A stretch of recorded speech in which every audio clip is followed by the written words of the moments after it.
readers, it's Sasha, and today I am going to be talking about some of my favorite young adult contemporaries that I feel like I don't mention enough on this channel. So for some of you who have been here for a good chunk of my journey here on BookTube, you know that I have been really loving contemporary lately, especially young adult contemporary. I don't know what it is, it just makes me feel a certain type of happiness that I don't get elsewhere. So I really love it. And I've read some great books over the past course of my lifetime, but I'm pretty sure all of these fall within the last year or so, and I just feel like I don't talk enough about those books. So I wanted to sit down and talk about 10 plus one books that I really personally loved and wish more people knew about and read. So without further ado, let's dive into this video. So we're going to start off this video with a bang, and that is Saint Anything by Sarah Dessen. When I read this the first time, well, the only time, so when I read this book, I gave it 4.5 out of 5 stars, and on this list, there are going to be some 4 stars, some 4.5 stars, and some 5-star books. I don't really want to limit myself because all of these books are good and special in their own way. So this is by Sarah Dessen, who I wasn't really expecting to vibe with, especially because I used to want to read her books in the past, and I tried and I hated them, but this one I absolutely loved. So this is about a young girl named Sydney who is used to being on the outside, used to being invisible, because her family has always been more focused on her older brother Peyton. And Peyton used to be like the center of attention, like straight A's kind of guy, but now he's kind of like the center of their concern because he has gotten into some trouble in terms of the law and he's in prison. So then Sydney ends up meeting this family, and this family kind of takes her under their wing and just talks with her and loves her and treasures her and treats her how her own family should be treating her. And she ends up starting to fall for one of the members of the family, and she makes really good friends, and it's all about friendship and trauma and grief and coming to terms with who you are as a person and who your family is. And it's just really powerful, and I wasn't expecting it to be so incredibly powerful and moving, and I just had such a good time reading this. I think I read this for my playlist Chooses My TBR, or Spotify Chooses My TBR, or something like that. I'll link that down below if you want like more in-depth thoughts. But I feel like Sarah Dessen is kind of like a 2015s gal, and I think we've been neglecting her, and I just want to say we should start accepting her, and we should start loving her again, because this book was great. The only one I've read, so I don't actually know if I feel so strongly towards her, but I really loved this book, and I felt such a connection with it. So I just chef's kiss. The next book that I want to talk about is To Be Honest by Maggie Martin. I don't think I read this for anything in particular, but this is about a girl named Savannah who is really dreading being at home with her overbearing mother after her sister leaves for college, because Savannah is fat and her mom is really obsessed with weight and weight loss because she was on a weight loss show, and it kind of just like it changed everything about her personality. So this focuses on that, and it also focuses on Savannah being in a relationship and finding a person who is also really struggling with their own things and kind of coming together, and it's really cute and I love that. And it also has some casual queerness just kind of in there, which I love. So overall, I feel like this book doesn't get a lot of hype because it does have a pretty like average rating on Goodreads. It's a 3.56, but it to me was really powerful and I felt very seen. I don't know if it's necessarily like a good book, but for me it really impacted me and it made me feel all kinds of things. What did I give this? I gave this a 4.5 out of 5 stars. Again, I just thought it was really good, and a lot of people, you know, found it average or blah blah blah blah, but I really loved this, and so I would really encourage this if you're ever feeling in a place where you're struggling with your body image. I think this book really helped me, but although sometimes she was kind of annoying, but that's fine. Like, who isn't? Like, it's fine. So next I'm going to talk about a book that I just read last month. However, it is so cute and it was so powerful and I loved it, and I feel like I'm not going to mention it enough on this channel, so I'm preemptively adding it into this video. But that is 5 Feet Apart by, hold on, there are lots of authors. There is Rachel Lippincott, Mickey Daughtry, and Tobias Iaconis. Whew. So this is about a young girl named Stella who really loves being in control. She likes having a routine and a regime for every aspect of her life, except the one that she can't control, which is her lungs, because she does have cystic fibrosis. So then she goes into the hospital to kind of, I think she has to stay there for like a month while she's doing some pretty severe regime because her lungs are kind of working against her. And she meets this boy named Will, who is also in the hospital for the same reason. He has cystic fibrosis. And the thing with cystic fibrosis is that when you have it, your immune system is really compromised. So putting two people together who have it is like a disaster waiting to happen, essentially. So they start falling for each other, but they can't be more than 6 feet apart. But this is called 5 feet apart because they decide to pose the question of whether or not it's worth it to lose 1 foot of safety but gain 1 foot of happiness. So I absolutely love this. Oh my god, there were so many moments where I was like swooning about this. So I definitely don't feel like I will talk about this enough because I do feel like it's one of those books that's kind of gonna go on the back burner. Like, even though I loved it, even though it's a 5 out of 5 stars, I do just feel like it's kind of gonna leave my point of view, I guess. I gave this 5 out of 5 stars. Did I say that? I don't know. But yeah, I feel like it's gonna leave my feelings. Oh, so I don't know. This is that. I liked it. Next, I want to talk about a book that I read in the beginning of this year, and that is A Danger to Herself and Others by Alyssa B. Scheinmel. I gave this 4 out of 5 stars when I first read it, and I think that's pretty accurate. However, I think about this book a lot because this book did something that I hadn't particularly read about before, and it's really stuck with me. So this is about a girl named Hannah who has been hospitalized after an incident happened at her college where her roommate fell to her death from a window, but people were concerned that she was pushed by Hannah, so she's been hospitalized, and she knows there's been a mistake. She's very concerned as to why she had been hospitalized, and as soon as the doctors and the judge figure out that she's not a danger to herself and others, then she will be able to be released. But it kind of goes through this journey. It has the unreliable narrator trope, which I have never been a huge fan of. However, I feel like it worked in this particular situation, and it kind of goes on her journey of what it's like to be hospitalized and her journey in understanding who she is. And I just feel like not a lot of people talk about this book. It is very heavy. It is, you know, it's a lot, and I don't know how to feel about it, but I genuinely loved it, and I think about it a lot, and I think that people should give this book a chance. I feel like look into the trigger warnings before going into this. There are trigger warnings for disordered eating, suicide, mentions mental health disorders, like a lot of things, violence. So I would definitely consider looking up the trigger warnings for that. But overall, like, this is a really, really good read, and it's one that I don't think I'll ever forget that I read. Next is a book that was just in my last video, but like, here we are. When We Collided by Emery Lord. Again, this is one that I feel like is going to just kind of go on the back burner, especially because I don't own it. So whenever I'm thinking of like books for like tag answers or whatever, I look to books that I owned, and I don't own this. This is from the library, so I feel like I'm going to have feelings and they're going to be forgotten, so I want to mention them while I can. So I gave this 5 out of 5 stars. This is about a young girl and a young boy who meet each other in the most bizarre circumstance, and they're both what each other needs. One is suffering from bipolar disorder and the other is suffering from a very, very traumatic loss in the family, and they both needed each other. And it's a very whirlwind summer romance type story, but it's really heavy and it deals with a lot of things, and this just like, it made me cry. Like, I will put my Educate Yourself reading blog for bipolar disorder in the comments, in the description, but this was everything. Like, I cried a lot. This whole book was just like really special. Like, I don't particularly, like, I don't have bipolar disorder. I haven't had a super traumatic loss in my family. Like, I don't know what it was about this story, but I felt like I connected so well with the characters, and I felt like I was just so invested in their stories, and it was a really powerful thing to feel. So I loved it.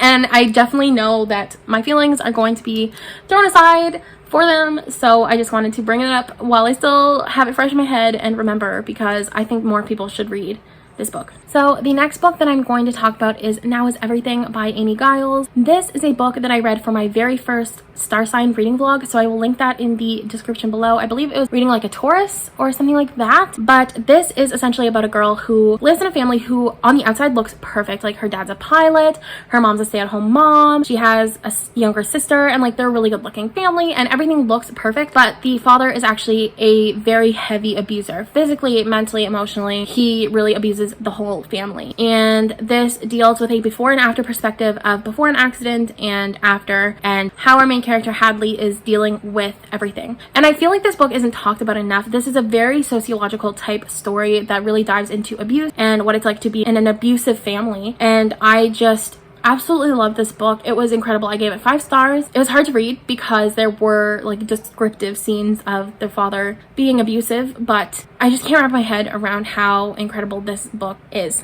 And I feel like it doesn't get talked about enough. There are not enough people nearly that have read it. There are only like 2,500 reviews and like, or ratings. There is a bug and you can see it, and I hate him. I want him to die.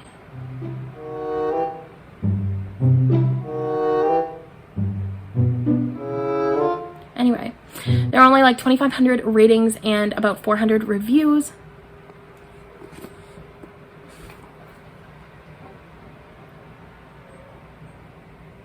Did I do it? I've never done that before. I've never actually... I think I got it. So professional fly killer just kind of hit me up. I have a resume now, so that's great. Anyway, back to the book. This was a really great story, and I'll definitely link the video below if you want my full thoughts. However, I do think, again, going into this knowing the trigger warnings, I don't really remember all of them, but definitely know that there is a very heavy focus on abuse. And I really love this story, even though it's not really lighthearted. It's something that I feel like isn't talked enough about in a YA. Talked about enough in a YA. And I love this book. So read it if you can. Next, I want to talk about a book called Wish by Joseph Moninger. This is a very, very short book, and it focuses on a sibling relationship. A young boy, I believe between the ages of 9 and 12, has cystic fibrosis, and this is a story about how he gets almost like a Make-A-Wish thing, but it's not that. And he goes to California, and they are going to go swimming with sharks. That's kind of the whole point. It's just a journey that follows the siblings and their relationship together and how beautiful that is. And it focuses a lot on how like things can change in the blink of an eye, but they can be like the best things for you or the worst things for you, or like one course of action can like change how your life is. And that's what this book is essentially about. So her sister takes her younger brother to meet a shark attack survivor, and from there it starts to go into this beautiful friendship, and you really just see caring, loving people who support this young person who was born with some limitations but doesn't let it get him down. It doesn't let it bother him, and I think that's really powerful. Maybe this is more of a middle grade than a YA. However, I really liked this. I read it for my chronic illness educate yourself reading vlog, so I'll link that in the description below. But this was definitely something that I can see myself recommending to people, but again, I don't own it, so it's one that I feel like will get put on the back burner, just because again, when I don't own it, I don't really remember it. So I just wanted to talk about it while it's still in my head. It was such a good story, and I had a lot of fun reading it, and I hope more people would pick it up. Again, this one has even less. It has 427 ratings and 66 reviews, so like nobody has read this, and I just think more people should because it's really cute. I gave it 4 out of 5 stars. So the next book I want to talk about is The Rules for 50-50 or Rules for 50-50 Chances by Kate McGovern. This is about a young girl who at the age of 18 can take a test to figure out how she's going to die, essentially, because she can take a test that will determine if she has the gene that will inevitably give her Huntington's disease, which is a degenerative disorder of, I think, like everything, like your muscles, your brain, your bones, like everything, essentially. I'm pretty sure. She has a 50-50 shot at inheriting it because her mom also has it and her dad does not. So there is a 50-50 chance. And because of this, Rose is skeptical to pursue anything in her life that might be normal, because she's worried that she's just going to pass away and have this really, really hard end of her life. And she doesn't want to bring anybody else into that scape of her life. Like she doesn't want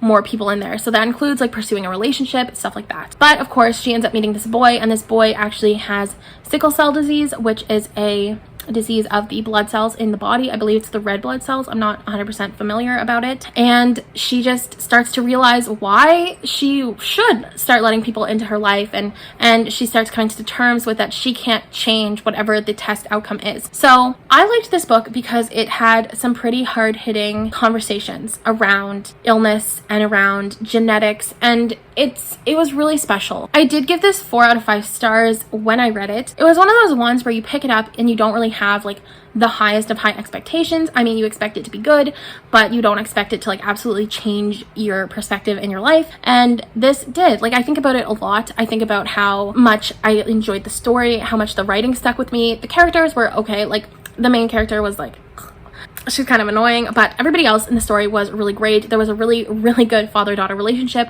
which is something that I love seeing just because I don't have it. So it was just like, it's nice to see that portrayed here. So if you're looking for really strong familial ties, if you're looking for really strong friendships, and if you're looking for really strong relationships, I think this book would be for you. So next, I want to talk about If There's No Tomorrow by my bitch JLA. I love her. I think Jennifer L. Armentrout is one of my auto-buy like contemporary mystery novelists. I don't love her fantasy as much. I just find them to be like really like sex heavy and not as much like my jam, but I find her contemporary and mystery really, really great. This is about a young girl who is really looking forward to her senior year in high school, and then one night she is in a car accident, and it is a drunk driving car accident, and she survives. I believe her friend, possibly plural, are killed in the impact. Like, she was not the driver because she was drinking and she didn't find that to be very responsible, but yeah, so people die and she has survivor's guilt, and she starts talking to this person in her life who was a childhood friend of hers and now kind of like turns into lovers. So this is a childhood friends to lovers type romance. This focuses a lot on guilt and trauma, and there's something about the way that she writes a contemporary story, and it's just so easy flowing. Like, I could read this in a day probably. Like, it's just so easy flowing. Like, I don't know how to say it. Like, everything flows so nicely. It's fast paced, and that's just something I always look for in a contemporary. So if you're looking for something that is more fast paced but also like really hard hitting and deals with trauma and guilt, pick this up. Hi. Say hi. Say hi. Say, I smell like my supper. Say, I need a bath tonight. Why aren't you talking? You can't go on my computer. You cannot. Bitch, we're not having this conversation. All right, this works, I guess. So the next book that I want to talk about is Sick Kids in Love by Hannah Moskowitz. And this is, again, a young adult contemporary about two kids with different illnesses than each other, but they come together and help each other understand what it's like to navigate these types of disorders as a teenager, and they're helping each other know their limits, and it's just really pure. The male love interest is bisexual, and he also, like, he has such a way with showing our female how to love herself enough to stand up for herself. Like, when she's having a bad day and she can't go out and do the things that her friends want to do because they are able-bodied and, you know, they don't have these limitations, she never stands up for herself and is like, oh, you know, like, she's just like, I'll pass. But he starts showing her, like, you can tell your friends and you can tell them that you can't do that you do have limitations, and if they're your friends, they'll understand. And I think that's really powerful and a really great thing for anybody to hear, you know, because there are limitations on everything. There are limitations physically, mentally, just everything. And I feel like that was a really powerful thing to hear about and read about, and so I loved that aspect of it. So I love this book. I don't think it gets enough credit for what it is, because it really truly is a powerful story about two teenagers who kind of had a poor luck of the draw, I guess, and they find a way to make that beautiful, and I love that. And finally, the last book is The Last True Poets of the Sea by Julia Drake. Every single person I see who picks this up absolutely ends up loving it at the end, and so I just feel like I need to reiterate how great this book is, because it truly is a great book. This is about a young girl who is in a family who's pretty dysfunctional as of right now. She has kind of been doing, like, the wrong thing, like, she's been partying a lot, and her brother is dealing with her brother is dealing with a pretty serious mental health disorder, and so bless you, her brother is dealing with a pretty severe, oh my god, I almost did it again, a pretty serious mental health. Thanks. Yeah, so her brother is dealing with a pretty serious mental health disorder, and so she ends up going to Lyric, Maine, which is a town that her 9th great grandmother founded when she was shipwrecked, and she was like one of the only survivors of a shipwreck or something like that. And so she ends up going there to be with some of her family, and in turn she finds kind of like a group of friends who are really supportive to her and really help her kind of navigate this really tough area of her life. And she also finds a girl who is kind of cute and she kind of likes, and it's just really precious. So I loved this book, and like I said, every person I know who's read it is like, oh my god, this book is so good. And so I definitely recommend reading it. I think it's worth the read, because it's not just me who's like, damn, like, this book slapped. It's everybody. So I feel like you should read it. So that's gonna be everything for today. Thank you so much for tuning into this video. Please let me know in the comments below if you've read any of these books, or if you want to read any of these books now. I personally would love to hear your thoughts. Thank you so much for tuning in, like I said, and please don't forget to like, comment, and subscribe for more content. I post once a week, and I have some really fun videos coming up in the next couple months that you're not going to want to miss out on. And until next time, bye readers!